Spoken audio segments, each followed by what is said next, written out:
జై శ్రీమన్నారాయణ.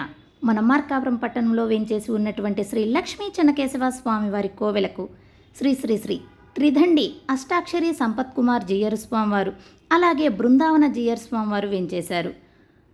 జియర్ స్వామివారి అమృత వాగ్భాషణాన్ని అనుగ్రహించి, అలాగే కర్నూలులో జరిగే శ్రీరామాయణ మహాయజ్ఞానికి ఆహ్వానం పలికి మనందరికీ వారి మంగళాశాసనాలను అందించారు. మరి వారు అనుగ్రహించిన అమృత వాక్కులను విని తరిద్దామా? నమామి నారాయణ పాద పంకజం కరోమి నారాయణ పూజనం సదా వదామి నారాయణ నామ నిర్మలం స్మరామి నారాయణ తత్వబహూయం. అస్మద్గురుభ్యో నమః. భగవద్భక్తులారా, వేసవి తాపము మాకు మీ అందరి దేశం ఒక అలభ్య లాభం. వేసవిలో బాగా తిరుగుతున్నాం ఉభయ రాష్ట్రాలు. ఏదో మీరు అంటుంటారే ఊరికే రాదు కదా, మేము కూడా ఊరికే రాలేదు, అన్నీ వచ్చి తిరుగుతున్నాం ఉభయ రాష్ట్రాలు. తెల్లవారి తాడిపత్రిలో తీర్థం, ఆటగారి ధర్మవరంలో తీర్థం, ఇలా తిరుగుతున్నాం. ఎందుకు తిరుగుతున్నాము అంటే పని పాటలే కాదు, అది ఉండి తిరుగుతున్నాం. మీ అందరికీ స్వయంగా ఆహ్వానం పలుకుదాము అని మేము ఈ పూట ఇక్కడికి వచ్చినటువంటి కారణం. అందులో మార్కాపురం చెన్నకేశ్వర స్వామి దేవాలయం అంటే మాకు చాలా ప్రియం. జై శ్రీమన్నారాయణ. జై చెన్నకేశవ స్వామి కదా, ఆయన ఒకసారి చూడగానే ఎవరికైనా మనస్సు అలా లాగేసి, ఆయన మనోచోరుడు, మనస్సుని దొంగిలించేవాడు. ఆయన చూసినప్పుడు కూడా మనకి ఆ భావం రావాలి. మేము చెప్తూ ఉంటాం, మీరు ఎప్పుడైనా రాజమన్నార్ సన్నిధికి వెళ్ళారా? ఎంతమంది వెళ్ళారు? చేయండి. రాజమన్నార్ పోయి దానికి ఎవరి పేరు?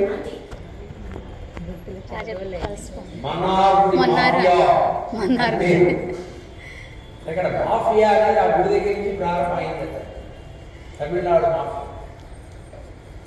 కనుక మన్నార్ గుడిలో ఉన్నటువంటి రాజమన్నార్ని చూసినప్పుడు మనకి దొంగ బుద్ధి కలగకపోతే కలుగుతుంది, కలగకపోతే మన మనుషులు ఎవ్వడికైనా, ఎంత భక్తి లేని వాడికైనా, భక్తి లేదనుకోండి వాడు దొంగేమో దొంగ బుద్ధి పుట్టింది అనుకో, భక్తి ఉన్నవాడికైనా ఎవ్వడికైనా అని చూడగా అనిపిస్తుంది. అలా అనిపించేటంత సౌందర్యం. అలానే మన చెన్నకేశవుడు కూడా అదే సౌందర్యం. మనోహరుడు ఆయన. అందులో పూర్వులు మీ అందరికి ఇచ్చినటువంటి సంపద వైత్తమా నిధి అంటారు ఆళ్ళు. ఏమిటంటే మీరు ఎందుకు మార్కాపురంలో ఉంటున్నారంటే మా దగ్గర నిధి ఉందండి. ఏమిటి ఆ నిధి? చెన్నకేశవుడే మా నిధి. నిధులు ఒక తోట పెట్టుకుని ఒక తోట నివాసం చేస్తామా? మనకి ఎక్కడ ఆస్తులు ఉంటే అక్కడే ఉంటాం. ఆస్తులు బాహాటంగా అందరికీ తెలిసిపోతాయి, నిధి అందరికీ తెలియదు. గుప్తంగా ఉంటుంది.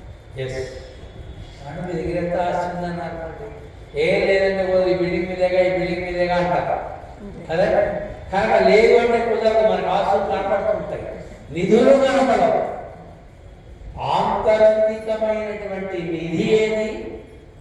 చెన్నకేశవుడి దేవాలయమే నిధి. ఎవరికి? అందరికీ. మనందరికీ కామన్ మినిమం ప్రోగ్రామ్ అంటుంటారు అన్నమాట. అలాగే కామన్ గా ఉండేటువంటి నిధి ఏది అంటే పెరుమాళ్. మేము ఉండేది దీనికోసమేనండి. మీకు సలహా చెప్తాను, మీకు బాగా డబ్బు సంపాదించాలనుకుంటున్నాను. ఆలోచన అలా అనిపిస్తే మీరు హైదరాబాద్ పెట్టుకోండి, నేను విశాఖపట్నం. ఎక్కడికి వెళ్ళినా బాగా అక్కడ ముందు ఇక్కడ ఉంటుందండి. హైదరాబాద్లో ఉన్నంత సంపాదన మార్కాపురంలో ఉంటుందా? లేదు, అమెరికా వెళ్ళిపోండి, ఇంకా బాగా డబ్బులు వస్తారు. కానీ మీ సంపాదన కోసం లేవండి. ఇక్కడ మా పెద్దలిచ్చినటువంటి నిధి ఉంది. ఆ నిధిని రోజు దర్శించడం ద్వారా మాకంటే ఇచ్చినటువంటి ఐశ్వర్యవంతులు లోకంలో లేవు అని గొప్పగా మీరు చెప్పుకోవడానికి ఎవరే కదా? ఇక్కడ ఎందుకంటే అందరికీ పెద్దలు దాచించిన నిధి ఉండదు. పెద్దలు కాస్త వస్తూ ఉంటుంది, దాంతో వ్యాపారం చేసుకుంటాడు. అదృష్టవంతుడు దాన్ని పెంచుకుంటాడు, దురదృష్టవంతుడు దాన్ని కూడా పోగొట్టు కదా. నిధి అనేది వాడేది కాదు. ఏ కాలం వారికైనా ఆపద వచ్చినప్పుడు వినియోగపడాలి అని దాచేదానికే నిధి అని పెద్దలు దేవాలయాన్ని ఒక నిధిగా పెట్టారు. కాదు, దేవాలయాలలో నిధి పెట్టారు. మీ అందరికీ తెలుసు, దేవాలయాల్లో పెట్టినటువంటి నిధి కేరళ అనంతపురం అనంత పద్మనాభ స్వామి సన్నిధిలో ఒక్కసారి నిధులు బయటకు వచ్చేసి ప్రపంచవ్యాప్తంగా నెంబర్ 1 అయ్యాడు. అప్పటిదాకా వెంకటేశ్వర స్వామి నెంబర్ 1 అనుకున్నాం. వెంకటేశ్వర స్వామి నెంబర్ 2 అయిపోయాడు, ఆయన నెంబర్ 1 అయిపోయాడు. ఆయనకి ఎంత సంపద ఉన్నదో క్యాలిక్యులేట్ చేయడానికి గవర్నమెంట్ వాళ్ళ వల్ల కావడం లేదు, నిపుణుల వల్ల కావడం లేదు. అలాగే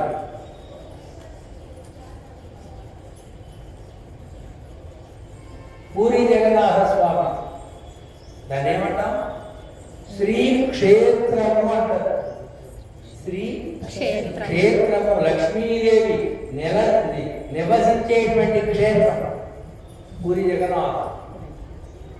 గోడ ఒకటి పడిపోయిందండి, 1100 వెండి ఇటుకలు దొరికాయి. 1100 వెండి ఇటుకలు.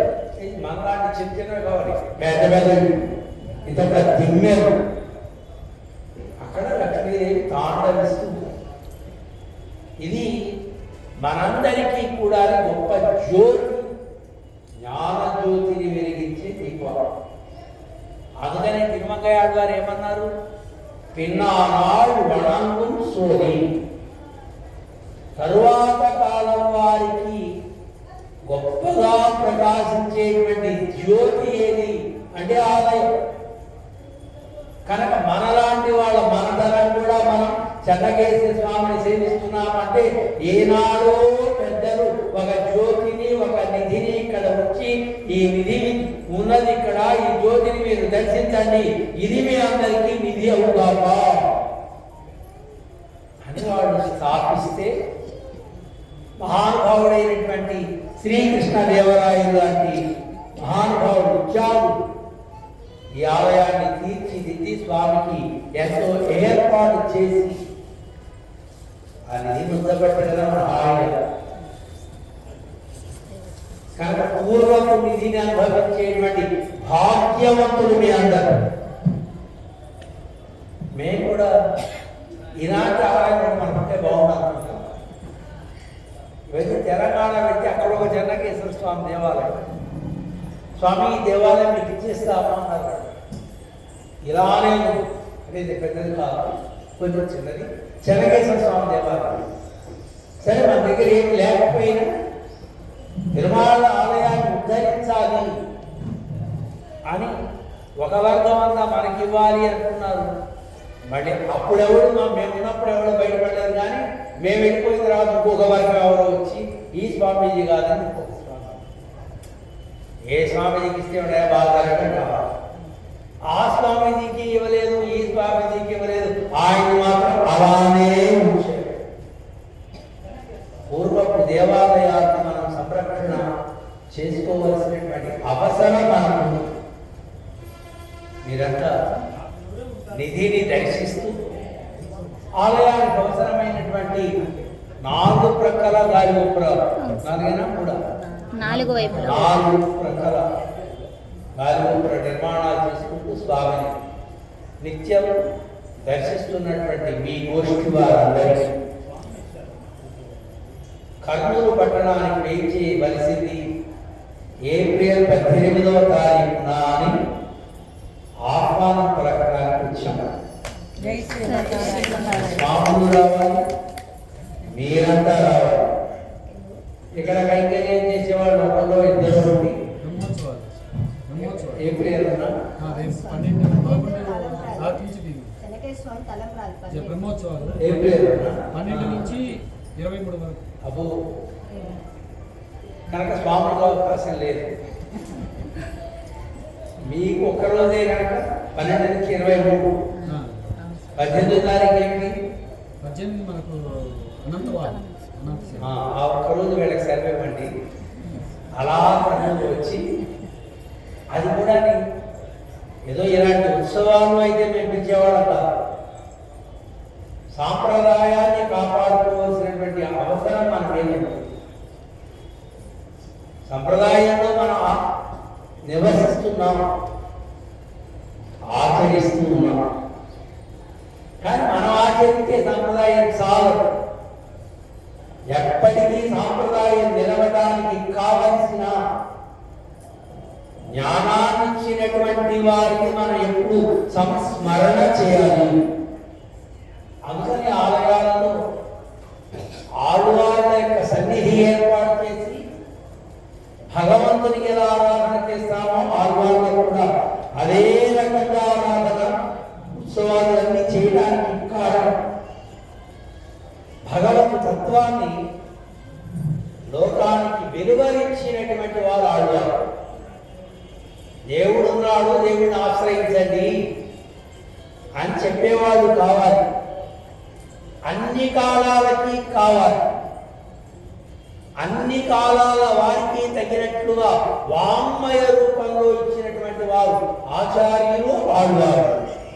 కనుక ఏ కాలం వారైనా, అంటే మనం 100 సంవత్సరాల తర్వాత అయినా, 500 సంవత్సరాల తర్వాత అయినా, వాళ్ళైనా కూడా ఆళ్వార్ల యొక్క దినక్షత్రాలు చేయవలసిందే, ఆచార్యుల దినక్షత్రాలు చేయవలసిందే. కేవలం ఆళ్వారాచార్యుల తిరునక్షత్రాలు చేసుకోవడంతో మనలో ఉండేటువంటి సంప్రదాయ నిష్ఠ పరిపూర్ణం కాదు. ఏ ఏ కాలాలలో ఆ ఆళ్వార్ల యొక్క ఆచార్యుల యొక్క వాంగ్మయాన్ని ప్రజానీకానికి అందిస్తూ ఉంటారో అలాంటి పెద్దలను కూడా స్మరణ చేస్తూ ఉండాలి. మనం పెరగడానికి కారణం మన అమ్మ, మన నాయన. కేవలం పెరగడానికే కాదండి, జన్మకే కారణం వారు.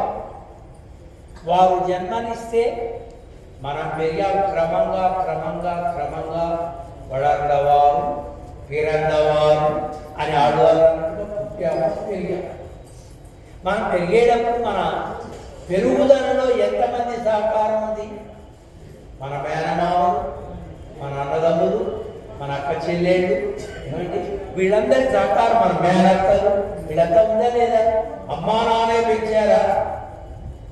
అమ్మా నాన్న పెంపకంలో వీళ్ళందరి సహకారం కూడా ఉంది. అలానే భగవంతుని మనం సేవించుకునే సందర్భంలో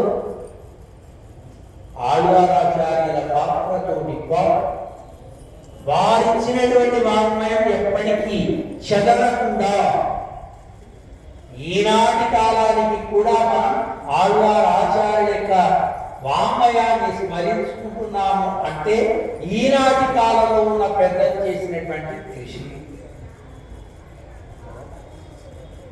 మరి అలాంటి పెద్దలు కూడా మనం సంస్మరణ చేయాలి.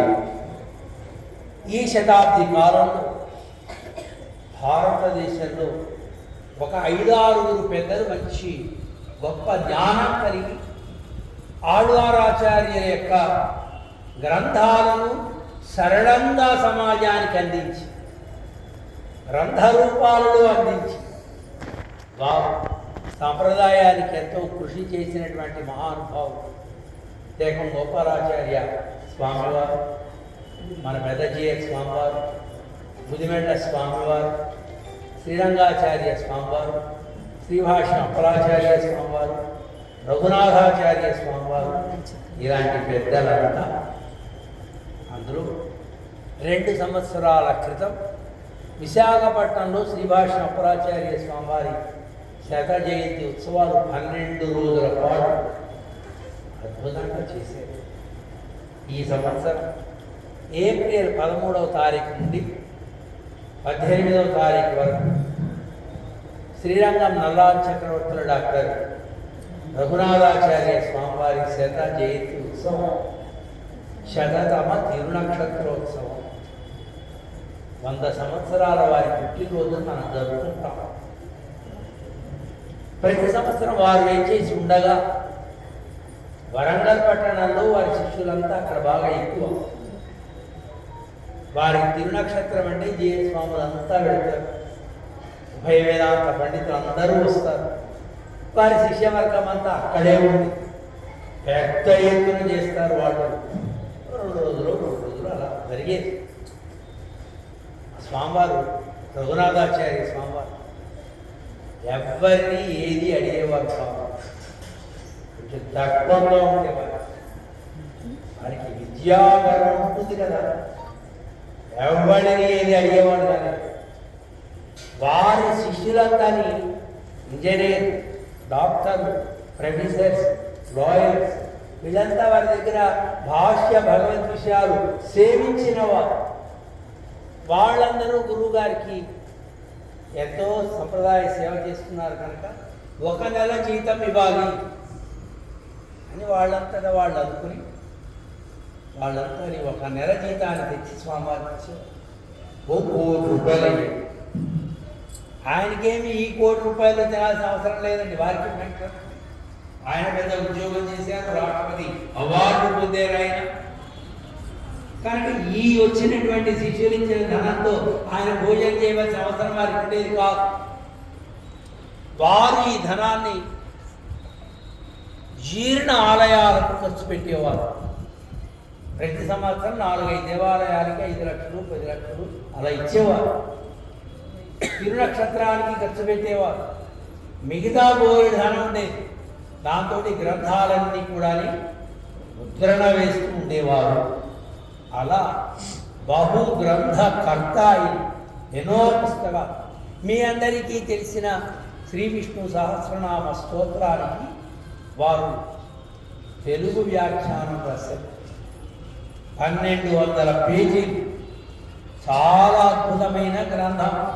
వారు రాసినటువంటి పుస్తకాలన్నీ ఒక ఎత్తు అయితే ఈ విష్ణు సహస్రనామం ఒకటి.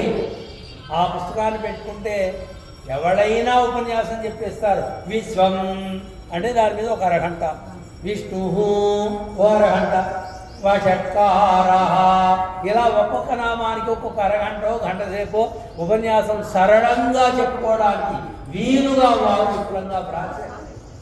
ఎప్పుడో 1000 సంవత్సరాల క్రితం భగవత్ గుణ దర్పణము అనే పేరుతోటి పరాశర భట్టర్లు విష్ణు సహస్రనామానికి సంస్కృత వ్యాఖ్యానాన్ని వ్రాస్తే వీరు ఆ 1000 సంవత్సరాల పుస్తకాన్ని వీరు సేకరించి దానికి తెలుగులో, ఎందుకంటే మనందరికీ సంస్కృతం రాదు కదా, అందుకని తెలుగు వివరణ ఇచ్చినటువంటి మహాచార్యులు రఘునాథాచార్య స్వామి వారి సన్నిధానంలో మేము తిరుమంత్రార్థం దగ్గర నుంచి భగవద్ విషయం వరకు 3 సంవత్సరాల పాటు అధ్యయనం చేశాం. వారు శ్రీవచన భూషణం అనేటువంటి గ్రంథాన్ని మాకు చెప్పే రోజుల్లో మిట్ట మధ్యాహ్నం క్లాసు ఉండేది మాకు. మధ్యాహ్నం 2:30 దగ్గర నుంచి 5 వరకు, మళ్ళీ 5 గంటలకి సీతానగరం నుంచి విజయవాడ రావడం, గబగబా స్నానం చేయడం, మళ్ళీ సాయంత్రం 6:30 నుంచి 8 వరకు గురువుగారి దగ్గరికి చెప్పిన పాఠాన్ని అప్పచెప్పేవాడు మా గోష్ఠిలో.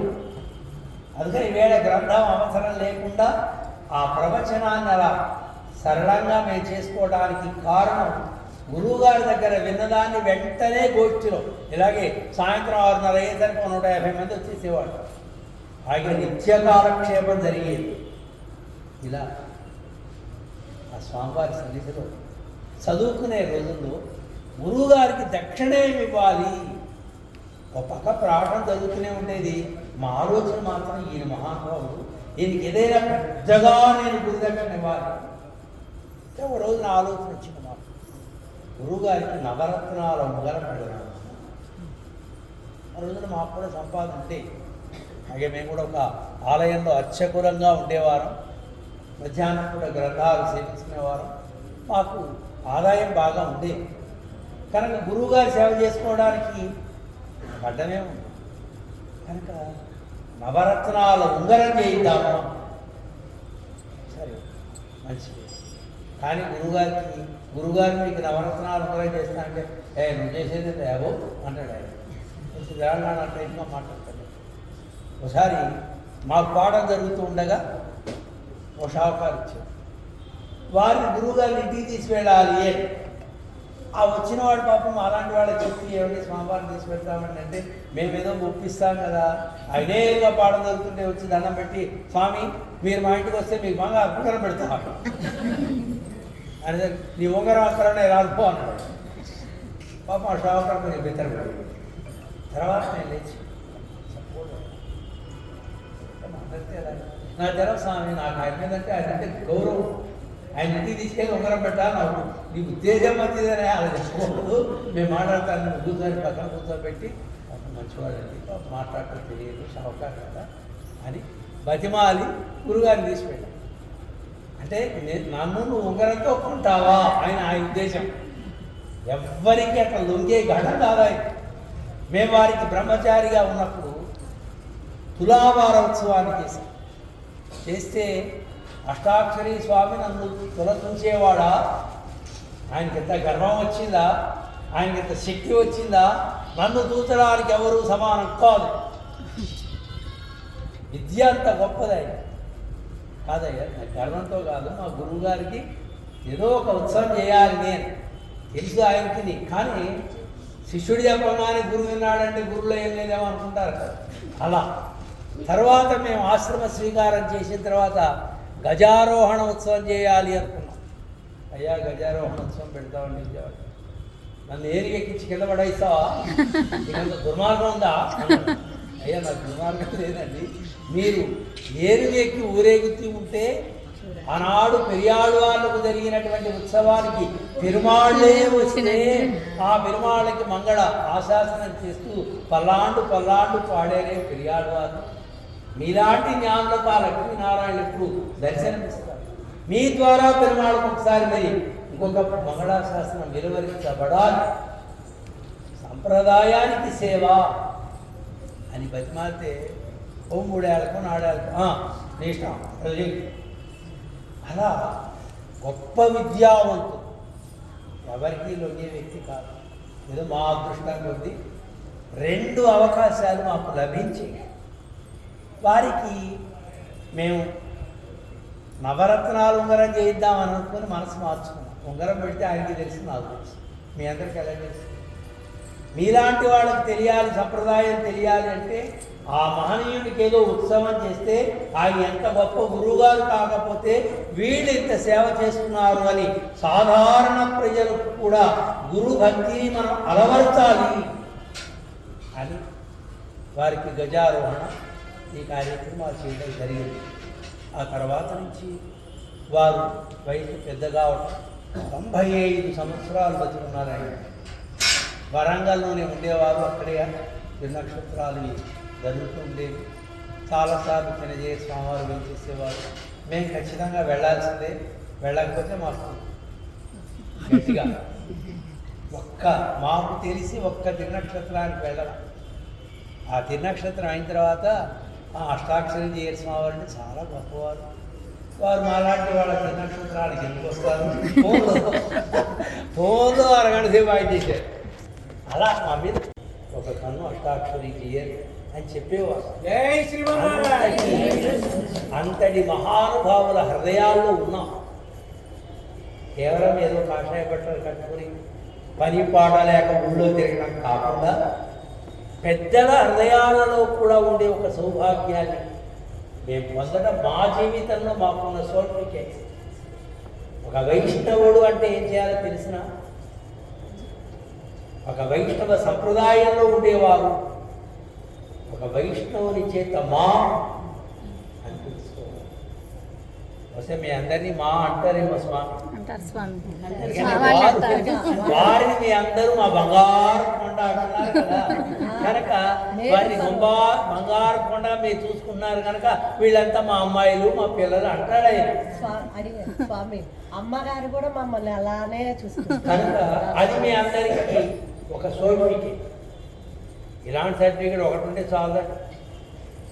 మాలాంటి వాళ్ళ దగ్గర కూడా సర్టిఫికేట్ ఉండాలి. ఒక సర్టిఫికేట్ సరిపోతుందని పెద్ద ఉద్యోగం రావడానికి, పెద్ద ఉద్యోగం రావాలి అంటే ఒక సర్టిఫికేట్ సరిపోతుందా?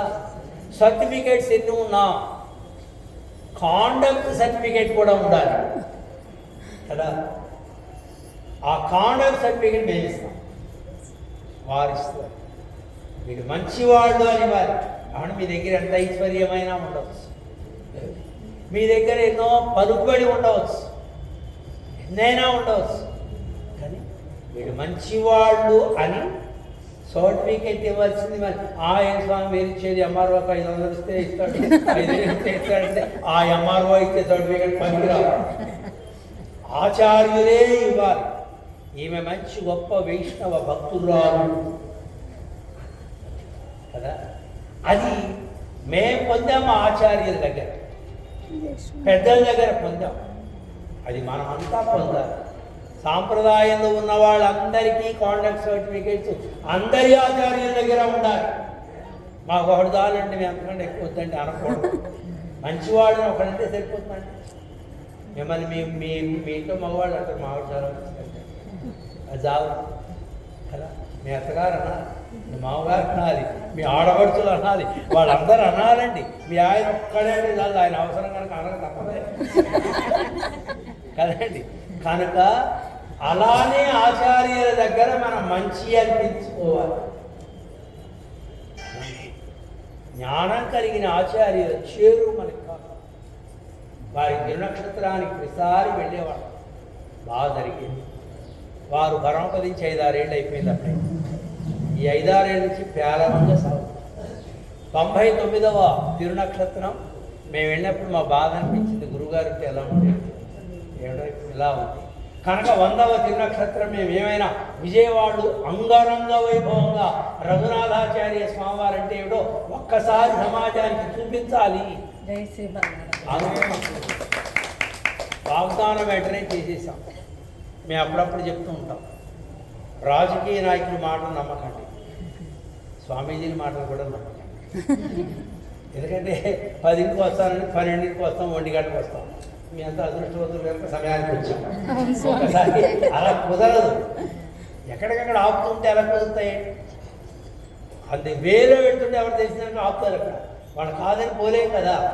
కావాలని ఆలస్యం చేయకపోయినా ఏదో కారణం ఆలస్యం అవుతూ ఉంటుంది. కనుక ఆలస్యంగా వచ్చారు అనకండి, మేము కూడా రాజకీయ నాయకుల్లా మాట మీద నిలబడే వాళ్ళం కాదు అని చెప్పుకుంటాం కదండి. అయితే ఆ ఆచార్యుల తిరునక్షత్రం విజయవాడలో చేయాలి. రేపు ఏప్రిల్ 18వ తారీఖు మూలా నక్షత్రం, మేషమూలము అంటారు ఆనాడు వారి తిరునక్షత్రం. అయితే విజయవాడలో చేయాలి అంటే ₹1 కోటి కావాలి. కోటి కావాలి. కారణం 4-5 వేల మంది భక్తులు పట్టేటువంటి ఒక కన్వెన్షన్ హాల్ తీసుకుంటే రోజుకి 8 లక్షలు. 6 రోజులు చేయాలి అంటే 55-60 లక్షలు వాడికే ఇవ్వాలి. మరి వచ్చిన వాళ్ళందరూ ప్రసాదం తీసుకోవాలి, స్వాములందరికీ సంభావన చేయాలి, ఇవన్నీ ఉంటాయి కదా. అందుకని ఎలాగా ఏం చేయాలా అనే ఆలోచనలో ఉండగా మా నాగరాజు గుప్తా గారి స్వామి, ఇది మీది కాదా కర్నూలు, ఇక్కడ చేసుకోండి. ఇక్కడ మేమంతా ఉన్నాం, 108 ఇళ్ళు వాళ్ళంతా మీ శిష్యులే. కనుక వచ్చిన భక్తులు ఒక్కొక్క ఇంట్లో 10 మందిని పెడదాం. హాయిగా మనకు కొన్ని రూమ్స్ ఉన్నాయి, కళ్యాణ మండపం ఉంది, ఇంకా బయట రూమ్స్ బుక్ చేద్దాం. వచ్చిన వాళ్ళందరికీ మంచి అకామిడేషన్ ఇద్దాం, భోజనాలు పెడదాం. కనుక ఆ కార్యక్రమం మేము చేస్తాం.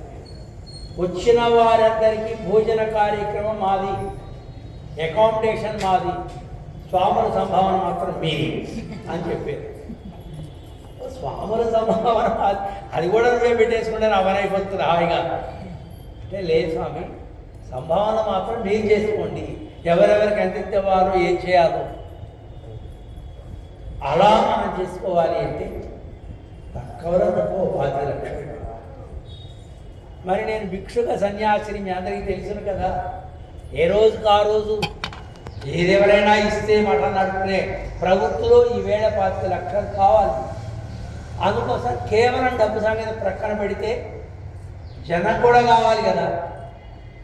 ఏదో 100 మందితో 200 మందితో చేసేదానికైతే అసలు 2 లక్షలే అవసరం లేదు, అంత పెద్ద అకామిడేషనే అవసరం లేదు.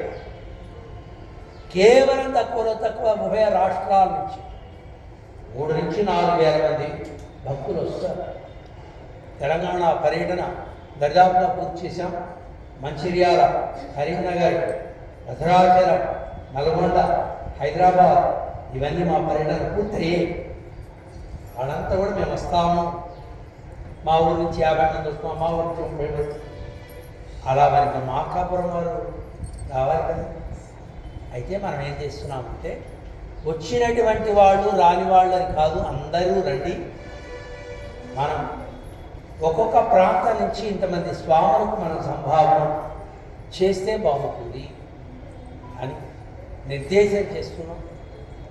మార్కాపురం నుంచి ఒక 50 మంది స్వాములు మనం సంభావన చేసుకోగలిగితే బాగా ఉంటుంది. తర్వాత మీ ఇష్టం, నిర్బంధాలు వేసుమా మై సీరియస్గా చూడండి, నిర్బంధం లేదు. కానీ చేయాలి కదా. 300 మంది స్వాములు వస్తారు, 10 మంది జయ స్వాములు వస్తారు. మరి మామూలుగా వచ్చే సాధారణంగా వచ్చే స్వాములకి ఒక్కొక్కరికి వస్త్రాలు ఇచ్చి 6,000 రూపాయల సంభావన నిర్ణయించాం. జయ స్వాముల కంటే ఎలా ఇవ్వాలో మీ అందరికీ తెలుసు, మేము చెప్పక్కర్లేదు. వాళ్ళకి 50,000 అలా మనం గౌరవప్రదంగా ఇవ్వాలి కదా. ఏమంది మన ఆండాడమ్మా, గౌరవప్రదంగా ఇచ్చే వారికి గౌరవప్రదంగా ఇవ్వాలి, భిక్షుకులైన వారికి ఇచ్చేటువంటి భిక్షా ప్రదానం చేయాలి అని ఎక్కడ చెప్పింది కదా, తిరుపావై ప్రబంధంలో చెప్పింది. అలాంటి గౌరవప్రదమైనటువంటి మర్యాదలు స్వాములకు చేస్తాం.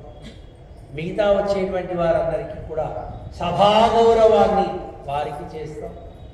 ఎవరిని కూడా ఈవేళ మన ఇంటికి వచ్చి పూజ చేసి పోతే వాళ్ళకి 2,000 3,000 ఇస్తున్నాం. 3,000 తక్కువ ఉంటే ఏంటంటే ఈవేళ హైదరాబాద్లో 5,000 ఇస్తున్నారండి గంటసేపు పూజ చేస్తే అంటారు. అలా కాకుండా ఏ ప్రాంతం నుంచి వచ్చిన వారికైనా కనీసం వాళ్ళకి ఛార్జీలైనా మనం సమర్పించాలి కనుక ఒక 6,000 రూపాయలు సమర్పించడము అనేది ఒక మర్యాద. ఇలా చేద్దాము అని అనుకున్నాం. ఇది ఉభయతారకంగా అందరినీ ఆహ్వానం చేసినట్లు ఉంటుంది, వారి వారి దగ్గర కైంకర్యాలు సేకరించినట్లుగా ఉంటుంది. అందరం కలిసి మన సమాజానికి ఎప్పటికీ జ్ఞాపకం ఉండేటట్లుగా వాంగ్మయాన్ని స్థిరంగా అందించినటువంటి ఆచార్యులు మనం మంగళ నీరాజనం పలకడమే మనం చేసుకునేటువంటి తిరునక్షత్ర మహోత్సవం. రామానుజుల వారి తిరునక్షత్రాన్ని మనం చేసుకుంటాం, నమ్మాళ్ళవార్ల తిరునక్షత్రము మనం చేస్తాం. కేవలం ఆలయాల్లో చేసేటువంటి తిరునక్షత్రాలు ముక్కుబడిగా కాకుండా ఎందుకు వారికి మనం తిరునక్షత్రం చేయాలి ఇది తెలియాలి.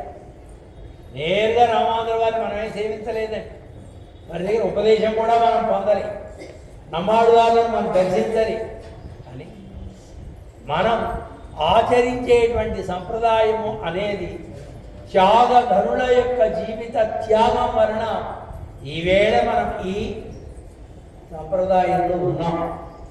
ఎక్కడి నుంచి పుట్టింది ఇది? లక్ష్మీనాథ సమారంభ నాథయామున మధ్యమ అస్మదాచార్య పర్యంత వదే. రోజు ఆ గురు పరంపరకి నమస్కరిస్తూ ఉంటాం. ఎందుకు నమస్కరిస్తాం? ఏమంటే శ్లోకం బాగుంది కదా నమస్కరిస్తున్నాం కాదు. నీ మంత్రం బాగా పనిచేయాలి అంటే త్యాగధనుడైన వారికి రోజు దండం పెట్టాలి. ఆ మహానుభావుల వల్ల నీకు మంత్రం చేరు. నాథములు, యామునములు, యతివరులు, వరవరములు, ఇలాంటి పరంపర 13 మంది. ఆ 13 మందికి దండం పెడతాం. ఆ దండం ఎలా పెట్టాలి? శుష్క హృదయంతో దండం పెట్టకూడదు. మంత్రాన్ని దర్శించేవారు ఆర్ద్రమైన హృదయంతో ఇలా కూర్చొని మనసంతాని పిండి అయిపోవాలి. పిండిలా ఉంటుంది. ఈ మనసు ఎలా ఉంటుంది? పొడి పొడిగా ఉంటుంది. పొడి పొడిగా ఉండేటువంటి పిండి వల్ల ఏ పదార్థం తయారు కాదు. మీరు చపాతీ తయారు చేయాలన్నా, పూరి తయారు చేయాలన్నా దాన్ని ఏం చేయాలి? తడపాలి. పాలతో తడుపుతారు, నెయ్యితో తడుపుతారు, నీడతో తడుపుతారు. దాన్ని తడిపి దాన్ని బాగా ఏం చేయాలి? సాధుత్వం చేయాలి. అంటే నీరు పిండి కలిసిపోవాలి. నీరుగా పిండి పిండిగా ఉంటే అది మంచిది కదా. అలా ఆర్ద్రత చేసినటువంటి ఆ పిండిని ఏ ఆకృతిలో కావాలంటే ఆ ఆకృతిలో, ఏ వంటకం కావాలంటే ఆ వంటకం మీరు తయారు చేసుకుంటారు. పూరియలు చేస్తారో, చపాతీలు చేస్తారో, గవ్వాలు చేస్తారో, ఇంకేమో ఉంటాయి కదా కనుక అలాంటివేవో చేస్తారు. అది చేయడానికి ముందు ప్రాసెస్ ఇది. లైక్ దట్ ద వే నీవు మంత్రం చెప్పాలి అంటే నీ మనస్సును ఆర్ద్రత చేయాలి. ఆ ఆర్ద్రత దానికి ప్రేమతోడే అంటారు పిడైలోకాచార్యులు. ప్రేమతోటి నీవు మంత్రాన్ని జపించాలి. ఆ జపించడానికి ముందు మంత్రం నీ దాకా నీ ఆచార్యుడు అవ్వచ్చు. అది వారి ఒక్కరి కృషిపరంగా నీకు రాలేదు. వారికి కూడా గురువుగారు ఉంటారు. నీకు మంత్రోపదేశం చేసిన గురువుగారికి ఒక గురువుగారు ఉంటారు. వారికి కూడా ఒక గురువుగారు ఉంటారు. ఆ గురువుగారు కూడా గురువుగారు ఉంటారు. ఈ గురు పరంపర ఎక్కడి నుంచి ప్రారంభమైంది? లక్ష్మీనాథ సమారంభం కదా. భగవంతుడి దగ్గర నుంచి లక్ష్మీదేవి వచ్చింది. లక్ష్మీదేవి దగ్గర నుంచి విశ్వక్సేనుడికి వచ్చింది. విశ్వక్సేనుడి దగ్గర నుంచి నమ్మాళ్ళవారికి వచ్చింది. నమ్మాళ్ళవారి దగ్గర నుంచి నాథములకు వచ్చింది. నాథముల దగ్గర నుంచి యామునములకు వచ్చింది. ఇలా మన గురువు గారి దాకా వచ్చింది. మన గురువు గారు మనకి మంత్రాన్ని ఇచ్చారు. కనుక ఈ మంత్రం నీకు పనిచేయాలంటే గురు పరంపరలో ఉండే గురువులందరికీ దండం పెట్టాలి. అందుకనే గురు పరంపర వాక్యము ఏమని? అస్మద్దేశిక అస్మదీయ పరమాచార్య అశేషాన్ గురు నీమ లక్ష్మణ యోగి పుంగవ మహాపూర్ణం మునిమ్యామునం రామం పద్మ విలోచనం మునివరం నాథం షడద్వేషం శేషం శ్రియం నిరాసహచరం నారాయణం సంశ్రయే. కదా ఇలా అందరికీ దండం పెడతాం మనం. అస్మద్ గురుభ్యో నమః అంటే మన గురుగారికి పోతాడు. అస్మత్ పరమ గురుభ్యో నమః పెద్ద జీఎన్ స్వాముల వారికి పోతాడు. మన గురువు గారు చిన్నజీఎన్ స్వాముల వారు, ఆయన పెద్ద జీఎన్ స్వామి వారి గురువు గారు వారికి పోతాడు. ఆ వారి గురువుగారు ఎవరు మనకు తెలియదు. పెద్ద జీఎన్ స్వామి వారి గురువు గారు మనకేం తెలుసు. అందుకని అస్మత్ సర్వ గురుభ్యో నమః. ఆ పైన ఉండే గురువులు ఎంతమంది ఉన్నారో వాళ్ళందరికీ కలిపి ఉండేదన్నా.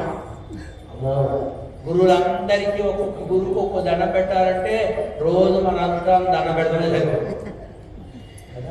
అందుకని త్యాగరాజ స్వామి వారు ఏమన్నారు? ఎందరో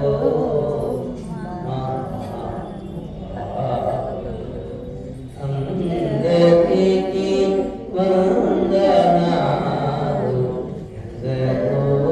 అన్నారా లేదా? కనుక అందరికీ దండం.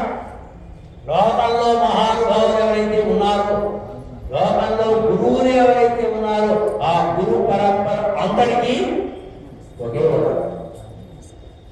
అలా దండం పెట్టకుండా నేను మంత్రం జపం చేస్తానండి, ఏమవుతుంది? మీరు గురువు గారికి దండం పెట్టకుండా జపం చేస్తే ఆ మంత్రం మీకు పనిచేయదు. ఏ మంత్రమైనా, ఏ మంత్రం అవచ్చు, తేలు మంత్రం అవచ్చు, పాము మంత్రం అవచ్చు, ఏ మంత్రమైనా ఆ మంత్రాన్ని ఉపదేశం చేసిన గురువుకి దండం పెట్టి ఆయన దైవీ భావన నీలో ఉంటేనే ఆ మంత్రం నీకు పనిచేస్తుంది, లేకుంటే అది పనిచేయదు కదా. ఇలా మంత్రాన్ని ఇచ్చినటువంటి గురు పరంపర, జ్ఞానాన్ని ఇచ్చిన గురు పరంపర ఇంకొకటి.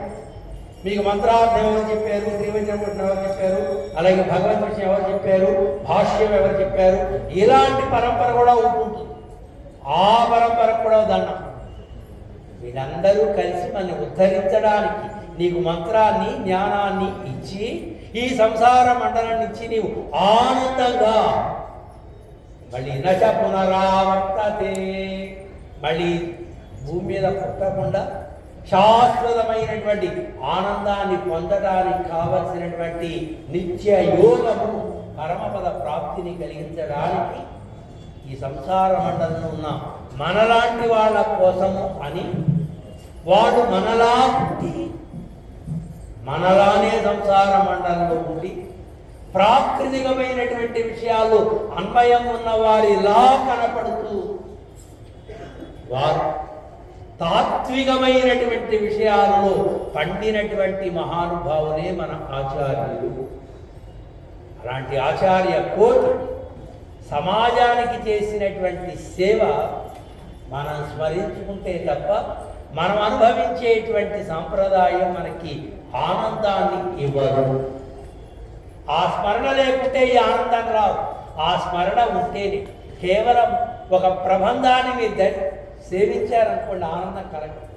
ఆ పాసురాన్ని సేవించేటప్పుడు ఆ పాసురాన్ని అనుగ్రహించినటువంటి ఆచార్యుడు ఆళ్వారు ఎవరైతే ఉన్నారో ఆ ఆళ్వార్ల గొప్పతనానికి నీ శరీరం పులకించాలి. కాలాడు నెంజడము కంచుడరు. భగవాన్ మూర్తిని దర్శించినప్పుడు ఆ మూర్తిలో ఉన్న సౌందర్యం చూడంగానే నీ శరీరం పులకాంకితం కావాలి. ఆ లోపల ఉన్నటువంటి పెరుమాళ్ అవతారానికి కారణం ఇందాక స్వామి చెప్పారు.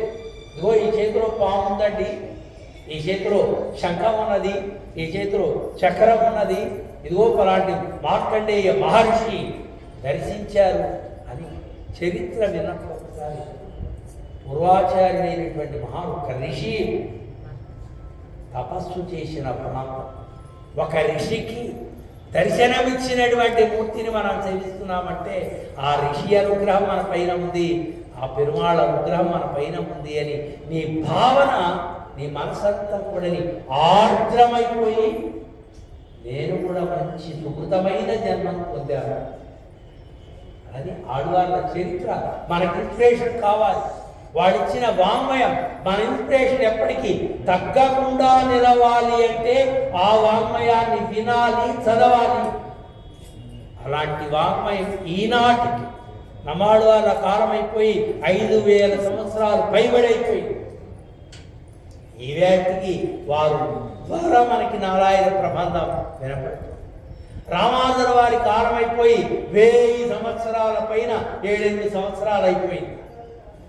వారి వాంగ్మయం ఈవేళకి మనం అనుభవిస్తున్నాం కదా. అలాగే నంజీయర్, నబిళ్ళై, మనవాళ్ళ మామిడిగడు ఇలాంటి పెద్దలంతా సాంప్రదాయాన్ని అన్ని కాలాల వారికి అందడానికి తగినట్టుగా వారి జీవితాలు త్యాగం చేసే ఆ త్యాగ ఫలాన్ని వేళ మనం అనుభవిస్తున్నాం. మరి అలాంటి త్యాగులను మనం స్మరించుకోవద్దా? అలాంటి త్యాగుల పరంపరలో చెందిన వారే రఘునాథ దేశికుడు. రఘునాథాచార్య స్వామివారు ఎంత గొప్పవారంటే వారి 22వ సంవత్సరం, మా టైం అయిపోయిందా మీకు? వారి 22వ ఏట ఒక బహిరంగ లేఖ రాశారు. భారతదేశంలో నాతో శాస్త్రవాదాన్ని చేయగలిగిన పండితులు ఎవరైనా ఉంటే I am ready to discuss at any way. ఆయనకి 22 ఏళ్ళు. భారతదేశంలో ఉన్న పండితులకి ఒక సవాల్ ఇచ్చాడే. ఎంత పాండిత్యం అండి, ఎంత ధైర్యం అండి. అలానే పాండిత్యం అనంగరాచార్య స్వామివారితో వారికి డిస్కషన్ జరిగింది. అనంగరాచార్య వారు భేష్ మంచి జ్ఞానమయానిది అని ఆమోదించారు ఈ పిల్లగాడి యొక్క జ్ఞానాన్ని. కేవలం జ్ఞానమే కాదు, వైరాగ్యం కూడా. వైరాగ్య పురుషులు బాబు సుమారుగా 40 ఏళ్ల పైబడి తెలుసు.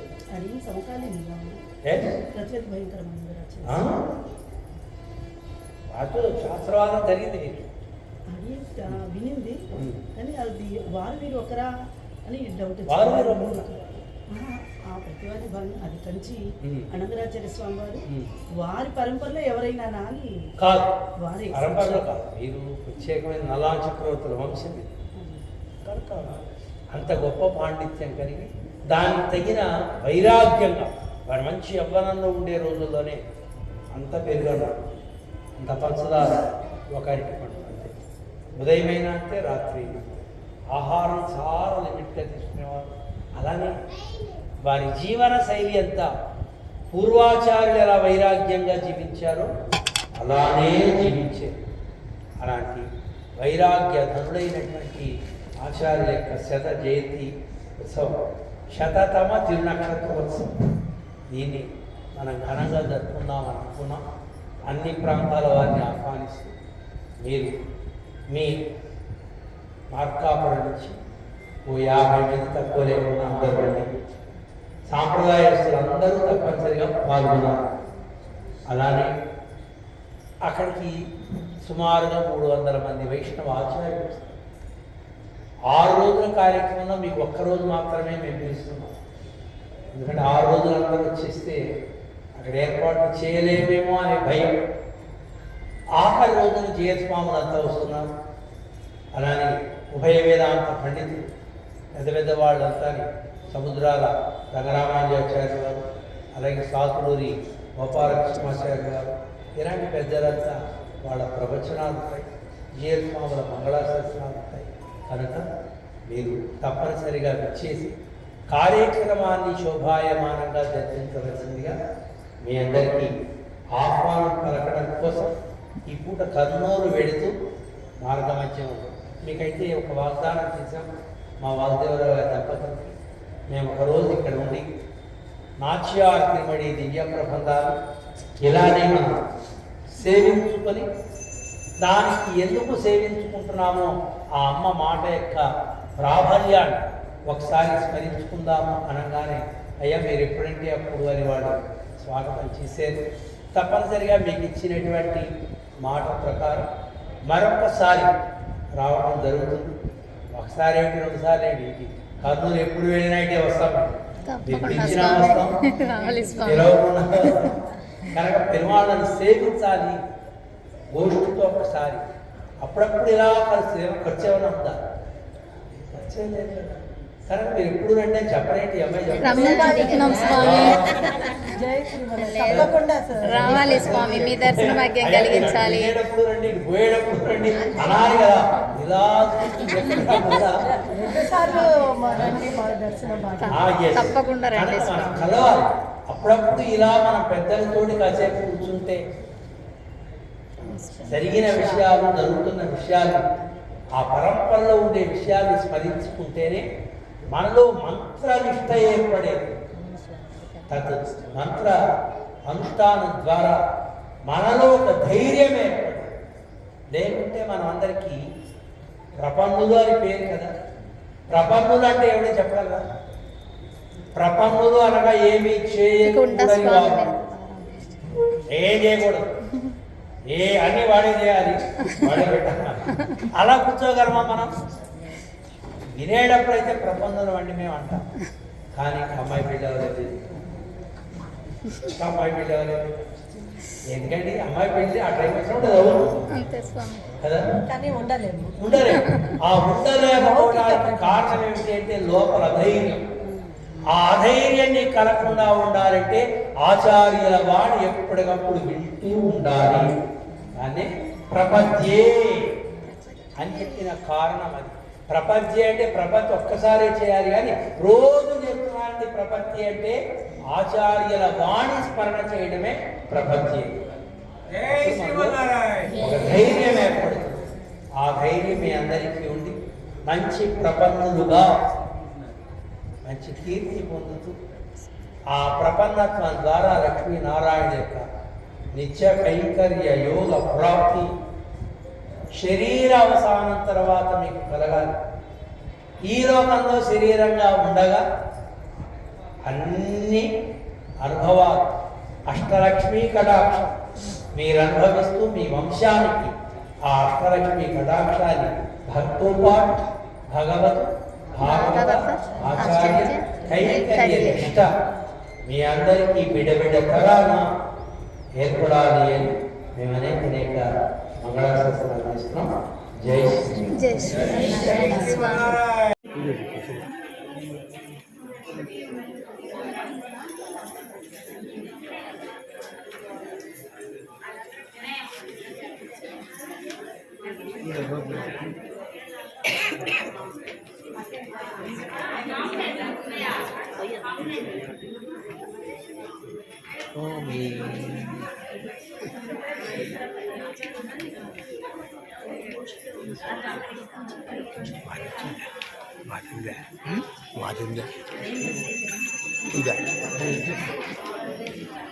చూసి లేకపోతే ఫోన్ తీసుకెళ్ళాను, నేను కొట్టాను స్వామిదే, వాళ్ళందరినీ తీశాను.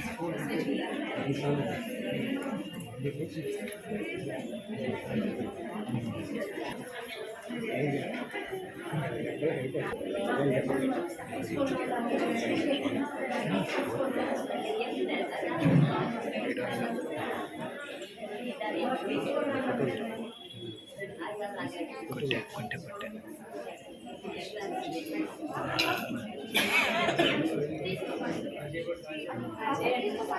ఇది హుండియా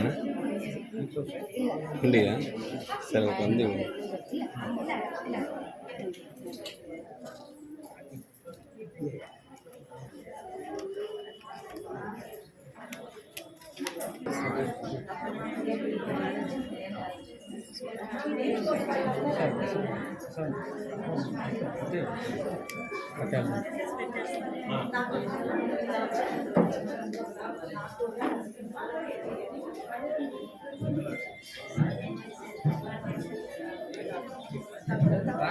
దూరంగా ఉంది బాగా